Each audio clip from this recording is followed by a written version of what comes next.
అధికారంలోకి వచ్చే వరకునేమో కమ్మగా తీయగా పుల్లగా కబుర్లు చెప్పారు. అది కాదు, రుచి గురించి అన్నాను నేను. వచ్చిన తర్వాత ఏంటంటే ఇలా చేస్తున్నారు అని ఎవరన్నా అడిగితే క్వశ్చన్ చేస్తే వేదికల మీద మీడియాలోను సోషల్ మీడియాలోను ఎక్కడ చూసినా గానీ ఒక సెట్ ఆఫ్ పీపుల్ ఈ మధ్యన మరి వాళ్ళు ఏం చేశారు అని అడగడం చూస్తా ఉన్నాం కదా. చాలా మందికి ఆశ్చర్యంగాను అంతకు మించి షాకింగ్ గాను అనిపిస్తా ఉంది కదా ఆ లాజిక్. వాళ్ళు అలా చేశారని ఆరోపించే కదా మీరు వచ్చారు. మరి మీరు అంతకు మించి చేస్తే మరి మిమ్మల్ని ఏం చేయాలి అని ఇప్పుడు సామాన్యులు అంతర్మథనంలోనూ ఆలోచనలోనూ పడే పరిస్థితి కదా. అసలు వాళ్ళు ఏం చేశారు అనే లాజిక్ ఎక్కడి నుంచి పుట్టిందో తెలుసా? ఆ లాజిక్ కి ముగింపు ఎలా ఉంటుందో తెలుసా మీకు? రాజకీయం in fact public mind management and manipulation ఎలా నడుస్తాయి అని చూపించే ఒక గ్రంథం గురించి నేను చెప్తా. గ్రంథం అంటే అదే పెద్ద ఇంత పుస్తకం అనుకున్నారు కాదు. ప్రభుత్వాలైనా అధికారంలో ఉన్నవాళ్ళైనా ఎక్కడైనా గానీ జనం ఆలోచనలతో జీవితాలతో ఎలా చెలగాటం ఆడతారు అని తిరుగులేని థియాలజీతో చెప్పే ఒక పుస్తకం తెలుసా? ఈ బుక్ చదివారా మీరు? Animal Farm, George Orwell book. ఎంతో ఉండదు, అంతా కలిపి గట్టిగా 100 పేజీలు. కానీ ప్రపంచంలో ఏ మూలైనా ఏ ప్రాంతమైనా ఏ రాష్ట్రమైనా ఖచ్చితంగా అక్కడ జరుగుతున్న రాజకీయానికి సంబంధించి ముడిసరుకు దినుసు ఎలా ఉంటుందో ఈ పుస్తకం మనకి ఖచ్చితంగా చెప్పి తీరుతుంది. హ్యూమన్ సైకాలజీని, అందులోనూ మోడర్న్ ఎరాలో పవర్ లో ఉన్న వాళ్ళు జనంతో ఎలాగ చెడుగుడు ఆడతారు అని ఈ బుక్ అంత గొప్పగా చెప్పిన గ్రంథం మరొకటి లేదు తెలుసా మీకు? అందుకోసమే ఇది పుస్తకం అనే కంటే గ్రంథం అంటాం కరెక్ట్. నేను అందుకోసమే ఆ మాట వాడుతున్నా. ఇంతకీ యానిమల్ ఫామ్ ఏం చెప్తుంది?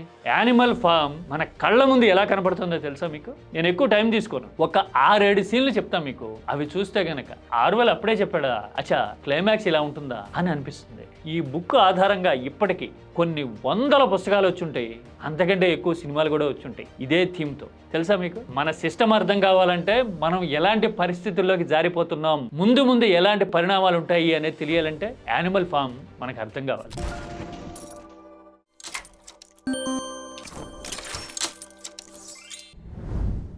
యానిమల్ ఫామ్ లిటరేచర్ మీద మక్కువ ఆసక్తి ఉన్నవాళ్ళు చాలా మంది చదివి తీరాల్సిన పుస్తకం. మనలో చాలా మంది చదివి ఉంటారు కూడా. ఆ బుక్ లో జార్జ్ ఆర్వెల్ చెప్పింది అక్షరాల కళ్ళ ముందు నిజమవుతున్న పరిస్థితులు ఉన్నప్పుడు యానిమల్ ఫామ్ అందరికీ తెలియడం అవసరం కదా. చాలా మంది ఇది కేవలం రష్యన్ రివల్యూషన్ గురించి మాత్రమే రాశారు.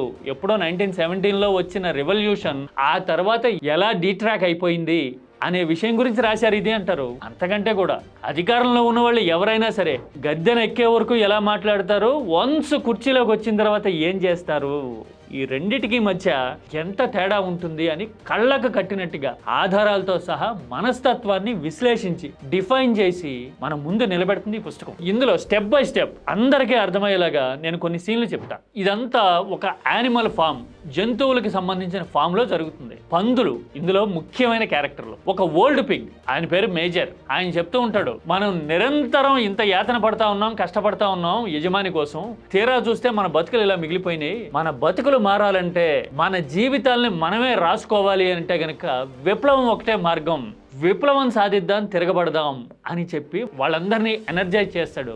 ఆ మేజర్ చనిపోయినా గానీ ఆయన ఇచ్చిన స్పిరిట్తో యానిమల్స్ అన్ని, ఆ ఫామ్ లో ఉన్న జంతువులన్నీ యజమాని మీద తిరగబడి తరిమి కొడతాయి. ఈ ఫామ్ మాదే అని జెండా ఎగరేస్తాయి. అంటే రష్యాలో ఇలా జరిగింది, అణిచివేతకు గురైన జనమంతా రాజుని తరిమి విప్లవం సాధించారు అనే సింబాలిజంతో మొదలవుతుంది. ఇది మొదలైన తర్వాత విప్లవం వచ్చిన తర్వాత రాజ్యాంగం రాసుకోవాలి, నిబంధనలు ఉండాలి కదా.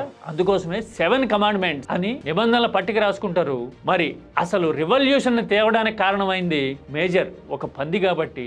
ఉత్సాహమైన 2 పిగ్స్, ఒకటి నెపోలియన్, 2 స్నోబాల్, ఈ 2 లీడ్ చేస్తాయి అనే ఒపీనియన్ కి ఆ జీవులన్నీ వస్తాయి. అంటే ఎవరైతే ముందున్నారో వాళ్ళకి అధికారం రావాలి కదా, అదే కదా రూలు. తీరా చూడబోతే వీళ్ళు యజమాని తరిమి కొట్టారు కదా, ఆ యజమాని మళ్ళీ తన ఫామ్ మీద హక్కు కోసం తిరిగి వస్తాడు సైన్యాన్ని వేసుకుని.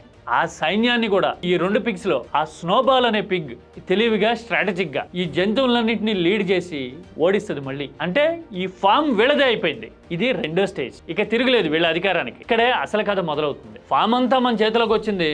మన కష్టాన్ని తగ్గించుకోవాలి, ఇబ్బందులను తగ్గించుకోవాలి అంటే మనం కరెంట్ తయారు చేసుకోవాలి, మనకు ఒక విండ్ మిల్ కావాలి అని ఆ తెలివైన స్నోబాల్ ప్రపోజ్ చేస్తుంది. యుద్ధంలో ఆల్రెడీ గెలిపించింది కదా, అందుకోసమని. అచ్చా వీడికి నోరు లేస్తా ఉంది, వీడు లీడ్ తీసుకోవాలనుకుంటున్నాడు అనమాట అని ఇంకొక పిగ్ ఉంది కదా నెపోలియన్. ఆ నెపోలియన్ ఈ స్నోబాల్ మీద గురిపెట్టి వీడిని బహిష్కరించాలి, అసలు వీడు ద్రోహి అని ముద్రేసి అక్కడి నుంచి తరిమేస్తుంది. అంటే కలిసి పోరాడుంటారు, కలిసి తిరుగుబాటు చేసి అధికారాన్ని దక్కించుకుని ఉంటారు. 2 పిగ్స్, ఒక పిగ్ ఇంకో పిగ్ని తరిమేసింది. ఇది ఎక్కడో చూసినట్టుందా? తిరుగుబాటు చేశారు, అధికారాన్ని సాధించుకున్నారు ఇద్దరు. అందులో ఒకరు ఇంకొకరిని ఎడగొట్టేశారట. రాజకీయం అర్థమవుతుందా మీకు? అందుకోసమే అన్నది జార్జ్ ఆర్వెల్ ఈ బుక్ రాసింది 40లో గానీ నిరంతరం ఎటర్నల్ ట్రూత్ అంటారే, నిత్య సత్యం. అలా నిత్య సత్యం లాంటి బుక్ ఇది. చూడండి, ఈ పోలిక బ్రహ్మాండంగా ఎక్కడో కనబడతా ఉంది, తగులుతా ఉంది, మీకు వచ్చేసింది ఆలోచన. ఓకే, ఆ తరువాత మొత్తం పట్టు బిగించిన ఆ నెపోలియన్ అనే పిగ్ ఇక తనకు తగ్గట్టుగా సిచ్యువేషన్స్ ని మ్యానిపులేట్ చేయడం మొదలు పెడుతుంది. ఎవరైనా సరే నోరెత్తితే, మాట్లాడాలని ట్రై చేస్తే, చెప్పాలని సూచన చేయాలని ట్రై చేస్తే, వీడు ఆ స్నోబాల్ తాలూకా ఈ నేసేయండి అని వేట కుక్కలను వదులుతుంది వాళ్ళ మీదకి. అంటే ఎవరైనా నోరెత్తితే డిసిడెన్స్ అంటారే, అలాగా డిసిడెన్స్ కనపడితే అణిచివేత అనమాట. అంటే చూడండి, విప్లవం ద్వారా సాధించుకుని ఉంటారు ఇద్దరు, ఒకళ్ళని బయటికి నెట్టారు. ఇంకా ఎవరైనా సరే ఎదురు మాట్లాడితే ఎక్స్పల్షన్, లేదంటే చాప్టర్ క్లోజ్ అన్నట్టుగా తయారవుతుంది పరిస్థితి. అధికారం అనేది ఎలాగా మనుషుల్ని మార్చేస్తుంది, మ్యానిపులేట్ చేస్తుంది, అసలు నిజ స్వరూపాలను ఎలా బయట పెడుతుంది అని చెప్పడానికి ఇంతకంటే నిదర్శనం ఏమైనా ఉంటుందా? క్రమంగా ఆ నెపోలియన్ అనే పిగ్ మీటింగ్లన్నీ క్యాన్సిల్ చేస్తుంది. అంటే అందరూ కలిసి నిర్ణయాలు తీసుకోవాలి, ఎవరేం చేయాలి అనే జుడిషియస్ గా బాధ్యతలు కేటాయించాలి అనే రైట్స్ అన్నింటినీ క్యాన్సిల్ చేస్తుంది, మీటింగ్లు రద్దు చేస్తుంది. తాను చెప్పిందే జరగాలి అని చెప్తుంది అనమాట. అంటే నియంతృత్వం తలెత్తడం మొదలవుతుంది. ఇక కొన్నాళ్ళు పోయేసరికి తిండి గింజల కరువు వస్తుంది. ప్రకృతి సిద్ధంగానో లేదంటే ఈ జంతువులన్నీ పండించుకోలేకపోవడం వల్ల, అనుభవం లేకపోవడం వల్ల తిండి గింజల కరువు వస్తుంది. బలవంతులు బలహీనుల్ని ఎలాగ లూటీ చేస్తారు కష్టకాలాలు వచ్చినప్పుడు అనే విషయాన్ని మనకి ఈ యానిమల్ ఫామ్ కళ్ళకు కట్టినట్టుగా చూపిస్తుంది. అందులో హెన్స్, కోళ్ళు ఎపిసోడ్ ఒకటి ఉంటుంది. ఆ ఎపిసోడ్ చూస్తే గనక అచ్చా సొసైటీలో ఇలాగే జరుగుతుందన్నమాట, బలహీనుల్ని ఇలా డిపెక్ట్ చేశాడనమాట, చూపించాడనమాట ఆర్వెల్ అని మనకి అనిపించకమాంతో పెద్ద ఆలోచించక్కర్లా. ఇలాంటి కష్టాలు ఉన్న టైంలో యానిమల్ ఫామ్ కోసం తన వాళ్ళందరి కోసం ఒళ్ళు గుల్ల చేసుకుని పనిచేసేవాళ్ళు కొంతమంది ఉంటారు. ఎప్పుడైనా సరే మనకి రాజకీయాల్లో కూడా కనపడుతుంటారు. అధికారంలోకి తేవడం కోసం, అధికారంలోకి రావడం కోసం ఒళ్ళు గుల్ల చేసుకుని హోనం అయిపోయి రకరకాల సిచ్యువేషన్స్ అన్నింటినీ, ఇబ్బందులన్నింటినీ ఫేస్ చేసి చాలా కీలకమైన పాత్ర పోషించేవాళ్ళు కొంతమంది ఉంటారు కదా. అలాంటి పాత్ర ఈ యానిమల్ ఫామ్ లో కూడా కనపడుతుంది. దాని పేరు బాక్సర్, గుర్రం. ఆ విండుమిల్ని తయారు చేయడంలోనూ, ఫామ్ కష్టాలు తీర్చడంలోనూ ఈ బాక్సర్ అసలు చెమటోడ్చి, మన రాజకీయ భాషలో చెప్పాలంటే పాపం కార్యకర్తకి ప్రతిరూపం బాక్సర్. అంత కష్టపడుతుంది. తీరా విండుమిల్ తయారవుతుంది, పక్కనున్న యజమానితో ఒక కాన్ఫ్లిక్ట్ వస్తుంది. ఆ కాన్ఫ్లిక్ట్ ని, గొడవని ఆయన హ్యూమన్, వీళ్ళేమో యానిమల్స్. అయినా సరే వాళ్ళని ఫేస్ చేయడంలో బాక్సర్ చాలా తెలివిగా ఉపయోగపడుతుంది. విండుమిల్ తయారు చేసింది, గొడవ వస్తే అడ్డుపడి నిలబడింది కదా. కానీ అలాంటి బాక్సర్ బలహీనపడినప్పుడు నెపోలియన్ దాన్ని స్లాటర్ హౌస్ కి అమ్మేస్తాడు. అంటే పిగ్, లీడ్ చేసే పిగ్ ఉంది కదా, స్లాటర్ హౌస్ కి అమ్మేస్తుంది. అమ్మేసి వైన్ కొనుక్కుంటుంది మజా చేసుకోవడానికి. చూడండి, మన రాజకీయాల్లో కూడా ఇలాంటివి కనపడుతూ ఉంటాయి కదా. అధికారాన్ని మనం ఎవరి దగ్గర తీసుకుని ఉంటాం, పగ్గాలని. మనం కేవలం అధికారం గురించి మాత్రమే ఆలోచిస్తాము. అక్కడున్న ఒరిజినల్ థింకర్స్ గురించి మనం పట్టించుకోము. మన అవసరానికి వాళ్ళని ఫణంగా పెడుతుంటాము, వాళ్ళ ప్రయోజనాలని గాలికి వదిలి ఎదుటి వాళ్ళకి చోటు పెడుతూ ఉంటాము. ఎదుటి వాళ్ళు బలంగా మన మీదకి వచ్చేసినప్పుడు ఎవరి సహాయమో తీసుకుని సొంత వాళ్ళని బలిపెట్టడం అనే రాజకీయం మన కళ్ళ ముందు కనపడుతూ ఉంటుంది కదా. అందుకోసమే నేను బాక్సర్, కార్యకర్త, నాయకులు, కష్టపడే వాళ్ళకి ప్రతిరూపం అన్నది. పైనుండే నాయకత్వం ఎప్పుడు వాళ్ళ బలహీనతలను కాపాడుకోవడానికి, ఒంటరిగా ప్రత్యర్థిని ఫేస్ చేయలేకపోతే వేరే వాళ్ళ సహాయం తీసుకుని సొంత వాళ్ళ ప్రయోజనాలు ఫణంగా పెడతారు, బలి పెడతారు కదా. ఎస్, ఇలాంటి సినారియోకి బాక్సర్ క్యారెక్టరైజేషన్ ఒక తిరుగులేని ఉదాహరణ.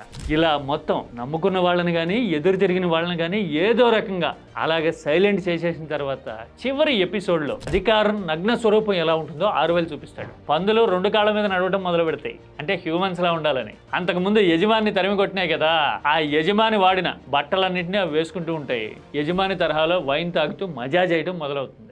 అంటే ఇది నియంతృత్వానికి విశ్వరూపం అనమాట. మీరు అధికారంలోకి వచ్చే వరకు, విప్లవం సాధించే వరకునేమో అందరూ సమానమే అన్నారు. ఆ తర్వాత క్రమక్రమంగా తమతో పాటు ఉన్న వాళ్ళని బయటికి పంపేశారు, ఎదురు తిరిగిన వాళ్ళని ఏం చేయాలో చేసేశారు. ఆఖరికి మీ బలం ప్రత్యర్థులను ఎదుర్కోవడానికి సరిపోవట్లేదు అంటే మిగతా వాళ్ళ సహాయం తీసుకుని ఆ మిగతా వాళ్ళకి చోటు పెట్టడం కోసం సొంత వాళ్ళని బలిపెట్టారు. ఆఖరికి ఇక మాకు ఎదురేముంది, అనుభవించు రాజా అని ఇలా మందు కొడుతూ పిగ్గులు కనపడతాయండి. పైగా ఆ 7 కమాండ్మెంట్స్ మొదట్లో రాసుకున్నారు కదా, ఆ కమాండ్మెంట్స్ ఎప్పుడు గాలికి ఎగిరిపోయినాయో అసలు ఈ యానిమల్ ఫామ్ లో యానిమల్స్ కి తెలియదు. పైగా చివరాఖరికి వచ్చేసరికి ఒక సూక్తి ఉంటుంది, అది భలే తమాషాగా ఉంటుంది. ఏంటంటే all animals are equal but some animals are more equal. చూడండి, అన్ని జంతువులు సమానమేట యానిమల్ ఫామ్ లో, కానీ కొన్ని జంతువులు ఎక్కువ సమానంట. అంటే ఆ కుటుంబం వాళ్ళు పెత్తనం చేసేవాళ్ళు, వాళ్ళ ప్రయోజనాలు ఎక్కువ అన్నమాట మిగతా వాళ్ళకంటే. చూడండి, ఇదంతా ఒక రాజకీయ గుంపులో నడిచే డ్రామాలాగా కనిపించట్లా? అందుకే అన్నది యానిమల్ ఫామ్ గురించి మనం ఖచ్చితంగా తెలుసుకోవాలి. ఇది కేవలం యానిమల్స్ కి సంబంధించిందో, రష్యన్ రెవల్యూషన్ కి సంబంధించిందో మాత్రమే కాదు. Political psychology, mob management, public ఆలోచన ధోరణి ఎలా మెలిపెడతారు అనేది మనకు అర్థమయ్యేలాగా చెప్తుంది ఈ ఎదురులేని తిరుగులేని క్లాసిక్ యానిమల్ ఫామ్. నేను ఎప్పుడో చదివా. ఈ స్టోరీ చెప్పడం కోసం మళ్ళీ ఇంకొకసారి చదవాల్సిన అవసరం పడలేదు నాకు అని నేను అనుకుంటున్నా. అందుకోసమని పెదరాయుడు సినిమాలో చెప్పినట్టు గ్రామర్ తప్పులుంటే మన్నించండి, అసలు అర్థమే తప్పనుకుంటే క్షమించు. ఈ యానిమల్ ఫామ్ మన కళ్ళ ముందు కనపడే రాజకీయానికి సంబంధించి ఏం చెప్తా ఉంది మనకి? కామెంట్ సబ్జెక్ట్ ఓరియంటెడ్గా పార్లమెంటరీ భాషలో మాత్రమే చేయండి. ఆలోచన కలిగితేనే, ప్రపంచం తెలిస్తేనే అప్పుడేం చేశారు అని మన చేతిలో చిన్న తాయిలం పెట్టి పబ్బం గడుపుకునే రాజకీయాన్ని డీకోడ్ చేయగలుగుతాం. అందుకోసమే ఆలోచన ఉన్నవాళ్ళు, తెలివి ఉన్నవాళ్ళు, అర్థం చేసుకోగలిగిన వాళ్ళు ఖచ్చితంగా కామెంట్ చేయండి. దట్ టు పార్లమెంటరీ లాంగ్వేజ్లో. This is key talks.